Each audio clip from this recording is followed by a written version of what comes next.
একটা সন্তান না থাকলে স্বামী স্ত্রীর মধ্যেও ভীষণ ঝগড়া লেগে যায়।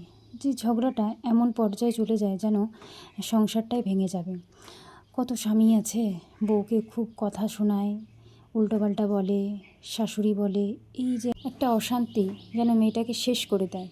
তো চলো প্রথম থেকে ভিডিওটা স্টার্ট করি। তো আমি সুস্মিতা, তো আমার চ্যানেলে তোমাদেরকে অনেক অনেক স্বাগত। সকালে ঘুম থেকে উঠেছিলাম 5:30। আজ কিন্তু শুক্রবার। কিছুদিন হচ্ছে আমি না 5:30টায় আমার ঘুম ভেঙে যাচ্ছে। ঘুম থেকে উঠেই কিন্তু সমস্ত কাজকর্ম সকালের করে ফেলছি। এদিকে বাইরে এসে দেখছি আমার শাশুড়ি মা কচুর শাক এনে সেটা কাটছে, মানে কচুর ডাগর যেটা বলে সেটা নিয়ে কাটছে। তো যাই হোক, এই কচুর শাক খেতে কিন্তু খুব ভালো লাগে। আজকে তোমাদের সঙ্গে অবশ্যই শেয়ার করব আমি নিরামিষ তোমার নারকেল কোড়া দিয়ে কিন্তু এই কচুর শাকটা করব। তো ভিডিওটা দেখতে থাকো, প্লিজ স্কিপ করো না। তো যাই হোক, এদিকে মা কাটছে আর আমি এদিকে বাড়ির সব কাজকর্মগুলো সেরে রেখেছি। আর কি বলো তো, আর রাত্রেবেলা আমি উনুন টুনুন লেপে রেখেছি, সব মোটামুটি কাজকর্ম করেই রাখি, যার জন্য সকালে তেমন কাজ থাকে না। ওই ঘরটা গোছানো আর ঘরটা ঝাড় দেওয়া। সত্যি কথা কী বলো তো, সংসার জীবনে যখন একটা সন্তান না থাকে, অটোমেটিক্যালি যেন স্বামী স্ত্রীর মধ্যে সম্পর্কটা যেন কেমন হয়ে যায়। অনেক কথা, অনেক কিছু মনের মধ্যে ঘোরে যে এতটা বছর, 7টা বছর হয়ে গেল যখন কোলে সন্তান আসে না, স্বাভাবিক স্বামী স্ত্রীর মধ্যে কিন্তু সম্পর্কটা একটা অন্য পর্যায়ে চলে যায়। একঘেয়েমি জীবনটাই যেন কেমন হয়ে যায়। সবার ক্ষেত্রে কিন্তু এটা হয়ে থাকে, আমার ক্ষেত্রে যে হয় না, হয়। স্বামী স্ত্রীর মধ্যে যে অশান্তি না হোক, কমসে কম মনোমালিন্য একটা থেকেই যায়, তখন না ভীষণ খারাপ লাগে। খারাপ যে আমার একার লাগে তা না, আমার স্বামীরও লাগে, তারও খারাপ লাগে যে একটা সন্তান না হলে কেমন লাগে। সবার ছেলে মেয়ে হয়ে যাচ্ছে, আমাদের হচ্ছে না, কী যে সমস্যা। একটা দিনের পর একটা দিন মানে কেটেই যাচ্ছে। যখন কোনো কিছু আমরা সফল পাই না, তখন স্বাভাবিক মনের মধ্যে কিন্তু উল্টোপাল্টাটাই ঘোরে। আর তখনই কিন্তু স্বামী স্ত্রীর মধ্যে কিন্তু সম্পর্কটা কেমন হয়ে যায়। যাই হোক, সত্যি কথা বলতে আমার মধ্যে যে আমার বরের মধ্যে যে অনেক ঝগড়া অশান্তি হয় এসব নিয়ে, তা কখনোই না। কি বলো তো, ইনকাম যদি থাকে না, সব কিছুই ঠিক থাকে। ইনকাম সোর্স যদি তোমার কম থাকে তখন না অনেক কিছুরই সমস্যা পড়ে। সত্যি কথা বলতে এ দুনিয়ায় টাকা না থাকলে কোনো কিছুই হয় না। এই যে আমরা ডাক্তার দেখাচ্ছি, কত টাকা আমাদের লাগে বলো তো। অনেকে বলবে ডাক্তার দেখাতে টাকা লাগে। সত্যি বলছি, মানে যা জমা পুঁজি থাকে সব শেষ হয়ে যায় ডাক্তার দেখাতে দেখাতে। একটা ডাক্তার দেখাতে গেলে মিনিমাম এক এক মাসে 10,000 টাকা পর্যন্ত আমি খরচা করেছি। আইওআই করিয়েছি, কত কিছু করেছি, কত রিপোর্ট, একটা রিপোর্ট একদিনে প্রায় 5-7 হাজার টাকা রিপোর্ট করতে হয়।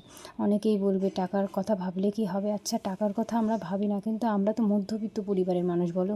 দুটো টাকা ইনকাম করে সংসার চালানো, ডাক্তার দেখানো, কত খরচা আমাদের থাকে সেটা কেউ বোঝে না। শুধু উপরস্থ বোঝে যে এদের হচ্ছে না, এই সমস্যা, নানান কথা এই নিয়ে তাদের মধ্যে চলে। কি বলবো মানুষের কথা, বাদ দাও। তো এইদিকে দেখো, সকালবেলা করেছিলাম রুটি, একটু আলুর তরকারি বলবো না, আলু একটু ভাজা, একটু পেঁয়াজ আর কাঁচা লঙ্কা দিয়ে করেছিলাম। সেটা খেয়ে দুপুরবেলায় রান্না বসিয়েছি, ডাল করেছি আর কচুর শাক। আজকে কচুর রেসিপিটা তোমাদের সঙ্গে বলবো। তো ডালটা কিন্তু পেঁয়াজ ডাল করেছি। এই পেঁয়াজ ডাল খেতে যে এত ভালো লাগে, আজকে রান্নাটাও এত সুন্দর হয়েছে, দারুণ হয়েছে জানো তো। একদম সিম্পলভাবে করেছি। 5 ফোড়ন দিয়েছিলাম, একটু শুকনো লঙ্কা ফোড়ন দিয়ে পেঁয়াজ ভেজে তারপরে টমেটো দিয়ে ভাজা করে ফোড়ন মানে ডালটা দিয়ে দিয়েছি সম্বরা। এত স্বাদ হয়েছে ডালটা, আমি বলে বোঝাতে পারবো না। আর পরিমাণ মতো কিন্তু লঙ্কাটা দিতে হবে, লঙ্কাটা যদি কম থাকে না তরকারিটার কিন্তু স্বাদ হয় না। তো যাই হোক, এদিকে গরমে আমার অবস্থা খুবই খারাপ। ভীষণ গরম পড়েছে জানো তো, বৃষ্টি হচ্ছে তার জন্য গরম কাটছে না। তো যাই হোক, এদিকে কিন্তু ডালের ফোড়নটা দেবো। এই যে দেখো বললাম, শুকনো লঙ্কা দিলাম 5 ফোড়ন। 5 ফোড়নটা দিলে যেন ডালের স্বাদটা অনেকটাই বেড়ে যায়। আমরা অনেকে কী করি, জিরে ফোড়ন দিই, অনেকে আছে হয়তো অন্য কিছু ফোড়ন দেয়, কিন্তু 5 ফোড়নের স্বাদটা কিন্তু বেশি। তো এদিকে 5 ফোড়ন দেওয়ার পরে পেঁয়াজটা সুন্দর করে ভাজতে হবে। ভাজার পর কিন্তু দিয়ে দিতে হবে টমেটো। টমেটোটা দিলে ডালটার স্বাদ যে এত ভালো হয়, উফ, দারুণ। তো যাই হোক, টমেটো ভাজা হয়ে গেলে তারপরে দিয়ে দেবো ডালটা কিন্তু পাতলা করতে হবে, পাতলা ডালটা খেতে কিন্তু বেশি স্বাদ লাগে। তো যাই হোক, এদিকে ডালটা তো আমার হয়ে গেল প্রায়। আর লাস্টে বসাবো হচ্ছে কচুর শাক, আর আছে হচ্ছে সিদ্ধ দিয়েছিলাম তোমার একটু আলু সিদ্ধ খেতেও ভীষণ ভালো লাগে গরম ভাতের সঙ্গে, একটু সাথে ঘি হলে আর কিছু লাগে না। তো যাই হোক, এদিকে কিন্তু আমার ডালটা হয়ে গেছে। আর তারপর সঙ্গে কিন্তু একটু আলু ভাজবো। আলু একটা দুটো সিদ্ধ দিয়েছিলাম, বেশি দিনই। আর তার সাথে করেছিলাম আলু ভাজা। আলু ভাজাটা আমার বর সবসময় পছন্দ করে কুচি করে, কিন্তু আমার না হাতে কাটাটা এতই মোটা হয়ে যায়, খেতে ভালো লাগে না।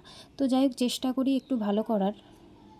ঘুরে ফিরে সেই মোটা মোটা আলু কাটা হয়ে যায়। কাটার সময় আমাকে খাওয়ার সময় বলে বড়মশাই যে একটু পাতলা করে কাটলে কিন্তু আলুটা খেতে ভালো লাগে। অ্যাকচুয়ালি তাই, ঝুরি ঝুরি ভাজা করে কাটলে কিন্তু আলুটা খেতে বেশি ভালো লাগে। যাই হোক, এদিকে কিন্তু আমার আলু ভাজাটা হয়ে গেছে। তারপরে বসিয়েছিলাম কচুর শাক। কচুর শাকটা কেমনভাবে করেছি, দিয়েছিলাম হচ্ছে জিরে বলছি পাঁচফোড়নই দিয়েছি, সাথে কিন্তু একটু দিয়েছি কাঁচা লঙ্কা, তারপরে দিয়ে দিয়েছি তোমার কী বলে নারকেল কোড়া। নারকেল কোড়াটা মাস্ট, নারকেল কোড়া না দিলে ভালো লাগবে না। সাথে দিয়েছিলাম হিং। হিংটার স্বাদটা কিন্তু বেশি করে এই কচুর শাকে। যে কোনো আলুর তরকারি করলে কিন্তু হিং দিলে স্বাদটা যেন অনেকটাই বেড়ে যায়। তো যাই হোক, এইভাবেই তো করলাম কচুর শাকটা। দেখা যাক রান্নাটা কেমন হয়। আর ঝালের পরিমাণটা কিন্তু বেশি দিতে পারে। আর নামানোর আগ থাকতে কিছুটা পরিমাণ দিতে হবে একটু চিনি দিলে কি একটু স্বাদটা হবে। তো যাই হোক, শুকিয়ে দেখো কোনটুকু হয়ে গেছে, অল্প একটু।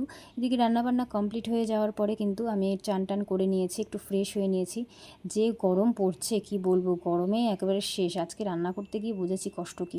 তো যাই হোক, গরম তো পড়বে, এদিকে বৃষ্টিও হচ্ছে। তো আমি একটা ক্রিম নিচ্ছি, দেখো একটা লোটাসের ক্রিম। এই ক্রিমটা যে এত ভালো, মুখটা কিন্তু খুবই ক্লিন করে দেয় আর খুবই ভালো ক্রিমটা। তো যাই হোক, এদিকে আমি কিন্তু ফ্রেশ ট্রেশ হয়ে তবে সোজা চলে গেছি। সবার জন্য ভাত টাত বেড়েছি আর খাওয়া দাওয়া করলাম। দেখো এই জায়গায় ডাল, আলু ভাজার সাথে কচুর শাক, খেতে যে এত ভালো হয়েছে। তো যাই হোক, ভিডিওটা কেমন লাগলো অবশ্যই কিন্তু কমেন্টে জানিও। আর প্লিজ একটা সাবস্ক্রাইব করো আর পাশে থেকো। ভালো থেকো, সুস্থ থেকো সবাই।